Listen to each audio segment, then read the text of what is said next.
Hello guys, welcome to my channel. Today we are going to see how to update AMD graphics driver. I'll show you guys how to do it. Just need to go to search menu and type device manager, click on open it. Expand the display adapter section. In here you can able to see your AMD graphics card model. You just need to note down your graphics card model guys.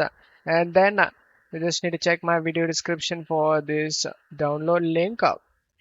Just select the link and this site will open up. Now scroll down. Under here, browse products, select graphics, and in here, select your graphics card model, guys. After selecting the graphics card model, select submit option, and now expand it depends on the windows you have.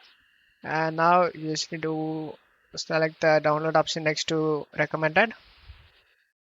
After getting download done, double click on it and install it, guys. And that's how you can update AMD graphics driver. Don't forget to leave a like, guys. Thank you.